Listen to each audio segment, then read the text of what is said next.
Thanks for ordering our Bake at Home kit.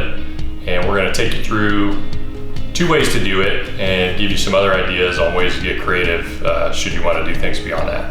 So the first thing we're gonna do is we're gonna take your dough, and this is what's included in the kit. So we got one of our medium doughs, some sauce, some cheese, some pepperonis if you wanna go that way, and a piece of parchment paper to help you get that into the oven.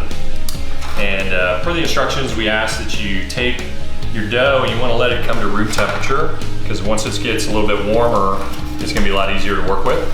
And so we're gonna take that guy, and in this container, we also include some flour and semolina.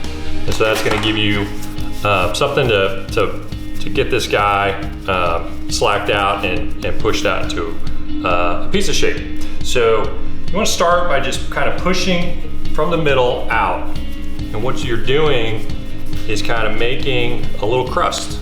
So we're gonna make a little crust on the outside there as you push out. And it doesn't have to be a perfect circle, because you're gonna eat it, nobody's gonna know. Mine's probably not gonna be a perfect circle, but once I get it out to about that shape, I'm gonna pick it up, and then we'll just take it and just kind of slowly pull it through your hands. You don't have to pull real hard, because mostly what's doing the work here of stretching this out is the weight of the dough, because it's pulling itself down. And we're slowly pulling it, and that's gonna get, as you see, the dough's getting bigger. And so you just kind of keep doing that until you get it to the size or shape that you want. And so the first method we're gonna teach you is how to cook this using a pizza steel, is what I have, but you might have a pizza stone, or there's another little hack you can use, which is to take a sheet pan and put it in your oven upside down, and it can kind of pretend to be a pizza stone. So that's about where we want to be, a little bit bigger. If it starts to snap back, it doesn't want to be pulled, let it rest for a minute, and then you can get at it again, and it'll let you pull it a little bit bigger. So what we're gonna do is take our cutting board, okay? This kind of be our pizza peel, which is what you would use in one of our stores. And so we'll put a piece of parchment paper down, and we're gonna take that on top of the cutting board, and we'll take our dough and get that guy on there too. And so what this is gonna do is we're gonna slide this parchment paper onto the stone. It's gonna be a lot easier to work with than trying to lubricate this with flour and slide it off of a peel. So it's kind of a cheat. And so we're gonna sauce first. You can do sauce after cheese if that's your way, but we're gonna sauce first. And so take your sauce, and you probably don't need everything that we're giving you here. We probably got extra. Just kind of put it in the middle, and then take the back of the spoon and slowly just kind of rotate out. And you're just gonna take the back of the spoon and push it out. And if you feel like you need more for your size dough, put a little bit more on there. Just keep going around. It's a little light over here, so I'm gonna get some over here. But you kind of just wanna get even coverage. Push it up to about 1 inch to 1/2 inch from the edge, and that's gonna be your crust. So where this is wet, it's gonna rise less. So next we've got cheese. And depending on how big your pizza made it, you just wanna kind of spread it out evenly.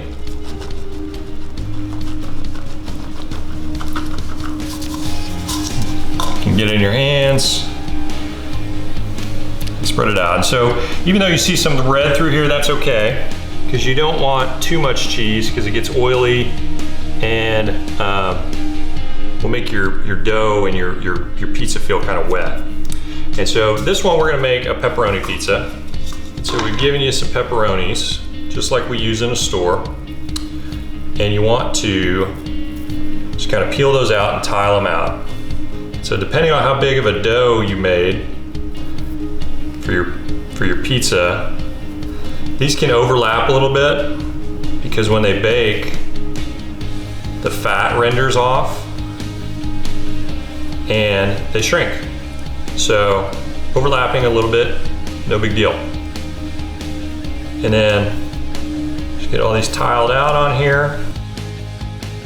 So the next thing we're gonna do is we're gonna put it in the oven. And for that, we're gonna take this and basically slide it onto our pizza stone. So the whole parchment paper is gonna go on there. So I'm just gonna take it to the back, make sure I got good coverage, and slowly slide it down. And there we go, we're on there. And now we need to move it, and we recommend you rotate after about 5 or 7 minutes. You can just rotate it with the paper, okay? So now we're gonna let this bake for 7 minutes. We've got this oven at 500 degrees, or as hot as yours goes. And so every oven's different, they're gonna behave differently, and so you need to be watching, seeing how you're doing. But at 7 minutes, I'd come back and check it. I'd rotate it 180 degrees, and then come back and check it in another 5 minutes and see how it's doing.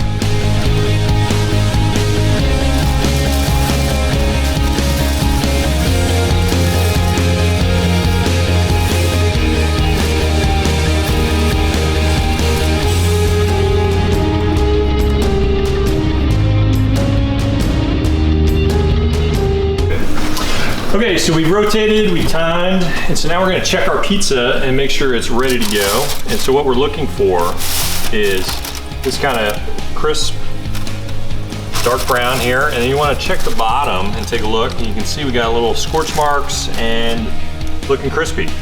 So to pull it out, just take your cutting board and then paper or pizza, pull the whole thing out.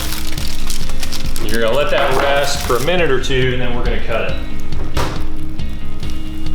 So we got rid of the paper, and now we're gonna cut. So you can cut as many slices as you want, of course. Here's a nice crunch. And then to make nice big slices. And there you go. We made a pizza.